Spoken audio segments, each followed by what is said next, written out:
எண்ணமெல்லாம் சிறகடிக்கும், எண்களெல்லாம் வழி கொடுக்கும்.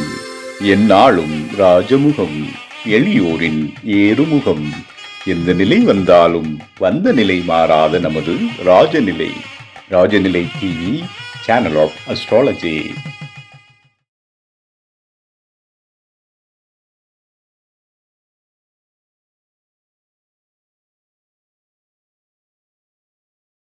வாழ்க வையகம், வாழ்க வையகம், வாழ்க வளமுடன். அம்மா அப்பா பாதம் பணிந்து வணங்குகிறேன். ஜோதிட குருமார்களுக்கும் நவகிரகங்களுக்கும் பஞ்சபூதங்களுக்கும் பிரபஞ்சத்திற்கும் குலதெய்வம் மற்றும் இஷ்ட தெய்வத்திற்கு என் அன்பான வணக்கம். கதிரவன் மதியம் அங்காரகன் முந்தியும் கருணை உள்ள சுரதம் குருவும் காரவன் காரியும் ராகுவும் கேதும் கருதுமிக சோமாக 11ஆம் இடம் வந்து உச்ச நிலையான் என்று பரிவோடு மந்தார்கள் செய்யும் என்றோ. உலகெங்கும் உள்ள ராஜநிலை டிவி ரசிக பெருமக்கள் அனைவருக்கும் உற்சாகமான காலை வணக்கம். இன்று பிறந்தநாள் மற்றும் திருமணநாள் கொண்டாடும் அனைவருக்கும் ராஜநிலை டிவி சார்பாக வாழ்த்துக்களை தெரிவிப்பது உங்கள் ராஜநிலை எண்கணித வித்தகர் லால்குடி செந்தில். இன்றைய பஞ்சாங்கம் உத்தராயண காலம் பராபவ வருடம் சித்திரை மாதம் 7ஆம் தேதி திங்கட்கிழமை. இன்று 20/4/2026 சுபமுகூர்த்த நாள். அட்சய திருதி இன்னைக்கு ரொம்ப சிறப்பானது. பொதுவாக நம்ம அட்சய திருதினா என்ன பண்ணுவோம்னா நகை கடையில் போய் அதிகமாக வாங்குவோம், அல்லது அட்லீஸ்ட் 1 கிராமாச்சும் வாங்கணும். சில பேர்த்துக்கு வந்து எண்ணங்கள் வந்து ஓடும். வாய்ப்புள்ளவங்க அதையும் செய்யலாம். அல்லது உங்களால் முடிஞ்ச அன்னதானம் இன்னைக்கு செஞ்சீங்கன்னா ரொம்ப சிறப்பு. யாருக்காவது ஒரு நபருக்கு, ஓகேங்களா, அட்சய திருதிங்கிறது அட்சய பாத்திரத்தை குறிக்கக்கூடியது. அதனால உங்க ஏரியாவில் இருக்க கோயில் வாசல்ல இருக்கிறவங்களுக்கு ஒரு வேளை சாப்பாடு நீங்க வாங்கி கொடுக்கலாம். வீட்டிலேருந்து செஞ்சுட்டு போய் கொடுத்தீங்கன்னா அதிகப்படியான புண்ணியங்கள் உண்டு. இல்லை அந்த மாதிரி பண்ண முடியாது சார் அப்படிங்கிறவங்க, ஏன்னா பார்சல்லாம் கட்டுறதுக்கு இந்த காலம் தெரியல மக்களுக்கு, ஓகேங்களா, அப்படி உள்ள நபர்கள் வந்து கடையில் வாங்கி கொடுங்க. கொடுக்கும்போது கம்பல்சரி வந்து ஒரு வாட்டர் பாட்டிலோட சேர்த்து கொடுக்கணும். ஏன்னா நம்ம எப்போதுமே வந்து பாருங்க, அன்னதானம் போட்டாவே பக்கத்தில் தண்ணி வச்சிருவோம். அப்போ அன்னதானம் கொடுக்கும் போதும் நம்ம வந்து தண்ணி பாட்டிலோட தான் கொடுக்கணும். நிறைய பேர் இந்த திருவிழா டைம்லாம் பார்த்தீங்கன்னா வேனில் நிப்பாட்டி வச்சுட்டு வெறும் சாதமாக போட்டுக்கிட்டே இருப்பாங்க, தண்ணிங்கிறது கொடுக்கவே மாட்டாங்க. அது செஞ்ச புண்ணியமே சுத்தமாக இருக்காது, 0% தான். அப்போ கம்பல்சரி வாய்ப்புள்ளவங்க அவ்வளோ பேர்த்துக்கும் வந்து வாட்டர் கேன் வாங்கி தர முடியாது. ஒரு பேரலில் வந்து சுத்தமான தண்ணியை பிடிச்சி வச்சிருங்க. அவங்க வேணுங்கிறவங்க சாப்பிடும்போது எடுத்து குடிச்சுக்கிட்டோன்னா விக்கல் கூடாது சாப்பிடும்போது, ஓகேங்களா. அப்போ இன்னைக்கு இந்த அட்சய தீர்த்த அன்னைக்கு வாய்ப்புள்ளவங்க நகை வாங்கிக்கலாம். வாய்ப்பு இல்லாத நபர்கள் ஒரு அன்னதானம் போடுங்க. யாருக்காச்சும் ஒருத்தங்களுக்கு கொடுத்தாலும் மனதார செய்யுங்க, நிச்சயமாக நல்லது நடக்கும். பஸ் ஸ்டாண்டில் இருக்கிறவங்க, ஆதரவற்றவங்களுக்கு, அல்லது சில பேர் முதியோர் இல்லங்களுக்கு, ஆதரவற்ற குழந்தைகள் வசிக்கக்கூடிய இடங்களுக்கும் போய் செய்யலாம், ஓகேங்களா. நல்ல நேரம் காலை 6:30 மணி முதல் 7:30 மணி வரை, மாலை 4:30 மணி முதல் 5:30 மணி வரை, கௌரி நல்ல நேரம் காலை 9:30 மணி முதல் 10:30 மணி வரை, இரவு 7:30 மணி முதல் 8:30 மணி வரை, ராகு காலம் காலை 7:30 மணி முதல் 9 மணி வரை, குளிகை நேரம் மதியம் 1:30 மணி முதல் 3 மணி வரை, யமகண்டம் காலை 10:30 மணி முதல் 12 மணி வரை. சூலம் கிழக்கு திசை. இன்று சூலம். கொஞ்சம் தயிர் டீஸ்பூன் சாப்பிட்டுட்டு போங்க. இன்றைய திதி திருதியை திதி காலை 11 மணி 12 நிமிடம் வரை, பின்பு சதுர்த்தி திதி. நட்சத்திரம் ரோகிணி நட்சத்திரம். இன்று யோகம் அப்படின்னு பார்த்தீங்கன்னா சௌபாக்கிய நாம யோகம். இன்று கரணம் கரசை கரணம் காலை 11 மணி 12 நிமிடம் வரை, பின்பு வணிசை கரணம். இன்று சந்திராஷ்டமம் சுவாதி நட்சத்திரத்திற்கு. கிரக நிலவரங்கள்: மேசராசியில் சூரிய பகவான், ரிஷப ராசியில் சந்திர பகவான் மற்றும் சுக்கிர பகவான், மிதுன ராசியில் குரு பகவான், சிம்ம ராசியில் கேது பகவான், கும்ப ராசியில் ராகு பகவான், மீன ராசியில் செவ்வாய் பகவான், புதன் பகவான் மற்றும் சனி பகவான். நம்ம தமிழ் புத்தாண்டு பலன்கள் எல்லா ராசியும் பார்க்குறோம். கன்னி ராசியோட தொடர்ச்சி. நேற்று கன்னி ராசிக்கு 5ஆம் இடம் அரசியல் வரைக்கும் பார்த்துருக்கோம். ஏன்னா 12 பாவத்துக்கும் நம்ம பலன்கள் வந்து சொல்லிட்டு இருக்கோம் கடந்த 2 மாதங்களாக, ஓகேங்களா. இப்போ நம்ம கன்னி ராசிக்கு 6ஆம் இடம்ங்கிறது வேலையை குறிக்கக்கூடியது, நோய் கடன் எதிரையை குறிக்கக்கூடிய இடம் தான் 6ஆம் இடம், ஓகேங்களா. உங்களுக்கு கன்னி ராசிக்கு 6ஆம் அதிபதிங்கிறது சனி பகவான். அவர் 7ஆம் இடத்துல வந்து பயணம் செய்கிறார். இந்த 6ஆம் இடத்துல வந்து பார்த்துக்கிட்டிங்கன்னா ஃபர்ஸ்ட் ராகுவும் சந்திரன் அங்கே வந்து இருக்கிறாங்க, ஓகேங்களா. ஆனால் இந்த இடத்த குரு பார்க்கறனால உங்களுக்கு பெருசாக வந்து நோய் சம்மந்தப்பட்ட விஷயங்கள் வந்து அண்டாது. இருந்தாலும் கொஞ்சம் எச்சரிக்கையாக இருக்கிறது ரொம்ப ரொம்ப நல்லது, ஓகேங்களா. வேலையில் நிச்சயமாக மாற்றம் கிடைக்கும். ஒன்று ப்ரொமோஷன் கொடுக்கலாம், அல்லது நீங்களே வந்து டிரான்ஸ்ஃபர் வாங்கிட்டு வெளியூர் போகிறதுக்கான அமைப்புகள் வந்து உண்டு. வேலை தேடும் நபர்களுக்கு நிச்சயமாக நல்ல வேலை கிடைக்கும். ஏன்னா குரு பார்க்கறனால நிச்சயமாக நல்ல வேலை கிடைக்கும். ஒரு சில பேர்த்துக்கு பயணங்கள் அதிகமாக கொடுக்கும். வேலை விஷயமாக பயணத்துறையில் இருக்கவங்களுக்கு இன்னும் அதிகப்படியான பயணங்கள் கொடுக்கும். அடுத்தது வந்து 7ஆம் இடம் கணவன் மனைவியை பற்றி பேசக்கூடிய இடம். அப்போ அந்த இடத்துல வந்து பார்த்தீங்கன்னா சனி பகவான், செவ்வாய் பகவான், புதன் பகவான் 3 கிரகம் 7ஆம் இடத்துல வந்து இருக்கிறாங்க. 7ஆம் அதிபதியான குரு 10ஆம் இடத்துல போய் இருக்கிறாங்க. தமிழ் வருடம் ஆரம்பிக்கும்போது. அப்ப என்ன சார் அப்படின்னா, இவங்கள பொறுத்த வரைக்கும் யாராச்சும் ஒருத்தங்களுக்கு அதாவது வந்து ஆணா இருந்தா பெண், பெண்ணா இருந்தா ஆண், கணவர். ஓகேங்களா? கொஞ்சம் உடம்பு வந்து வெயிட் போறதுக்கான வாய்ப்புகள் அதிகம் உண்டு. கணவன் மனைவிகள் நல்ல ஒற்றுமை, அன்பு, அந்யோன்யம் எல்லாமே இந்த ஆண்டு வந்து கிடைக்கும். அதே மாரி இவங்களுக்கு வந்து கண்டிப்பாக வேலையோட ஒரு தொழில் செய்யலாம் அப்படிங்கிற எண்ணங்கள் வரும். கன்னி ராசியில ஒரு பையன் பிறந்தா அவங்க மனைவிக்கு அந்த மாரி எண்ணங்கள் வரும். ஒரு பெண் பிறந்திருந்தாங்க அப்படின்னா, திருமணம் ஆயிருந்தா அவங்க கணவருக்கு அந்த மாரி எண்ணங்கள் வரும். வேலைன்னு போறதோட நம்மளும் சுயமா சம்பாரிக்கணும், சொந்தமா தொழில் செய்யணும் எண்ணங்கள் வந்து அதிகமாக வரும். ஓகேங்களா? அதே மாரி வந்து வீடு வாங்கணும், வாகனம் வாங்கணும், நிலம் வாங்கணும் இந்த மாரி எண்ணங்கள் அதிகமாக இந்த ஆண்டு வந்து அ வச்சிருப்பாங்க. ஒரு அச்சீவ்மெண்ட் கூட சில பேர் வந்து வச்சிருப்பாங்க.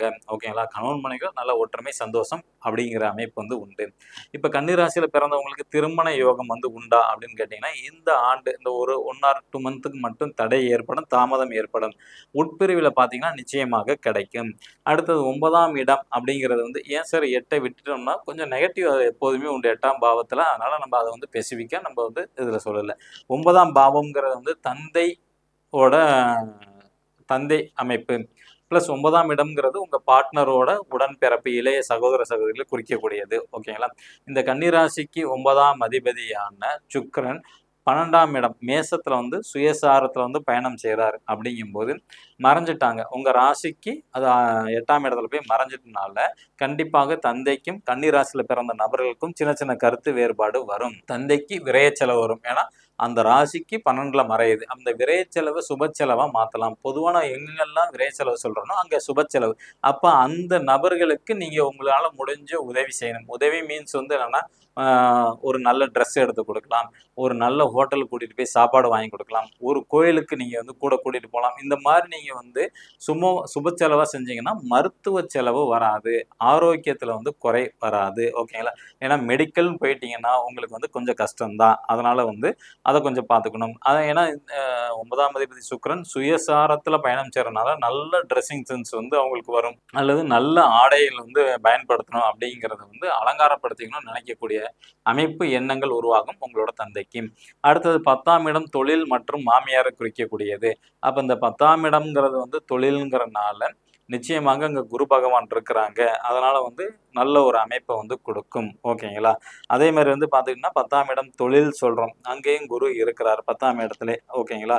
அப்ப வந்து பார்த்துக்கிட்டீங்கன்னா, தொழில்ல வந்து யாரெல்லாம் கொஞ்சம் நேர்மையா நடந்துக்கிறாங்களோ, கன்னி ராசியில பிறந்தவங்களுக்கு நிச்சயமாக நன்மைகள் அதிகம் உண்டு. ஓகேங்களா?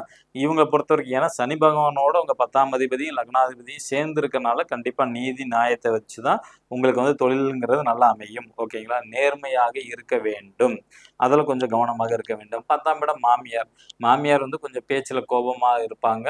அல்லது வந்து பார்த்தீங்கன்னா, அறிவுரை, அட்வைஸ் பொதுவாவே அவங்க வந்து அந்த மாரி அமைப்புல தான் இருப்பார்கள். அடுத்து 11ங்கிறது மூத்த உடன்பிறப்பு, அண்ணே, அக்கா அல்லது மருமகன், மருமகள குறிக்கக்கூடிய இடம். ஓகேங்களா? அந்த அதிபதி சந்திரன் மறைஞ்சுட்டாங்க. மறையுதுங்கிறது மீது உங்க ராசிக்கு அது 6ஆம் இடத்துல போய் பயணம் செய்றனால, நிச்சயமாக அவங்களுக்கும் உங்களுக்கும் கருத்து வேறுபாடு வரும். ஓகேங்களா? அ அதனால கொஞ்சம் கவனமாக இருக்கிறது ரொம்ப நல்லது. ஓகேங்களா? அவங்கள்ட்ட வந்து எந்த விதமான ஒரு திட்டும் வாங்காம இருக்கிறது நல்லது. ஒரு சாபம் வாங்காம இருக்கிறது ரொம்ப நல்லது. ஓகேங்களா? ஏன்னா 11ஆம் இடம்ங்கிறது கடகம். அதுக்கு 2ல கேது இருக்கிறார் சிம்மத்துல.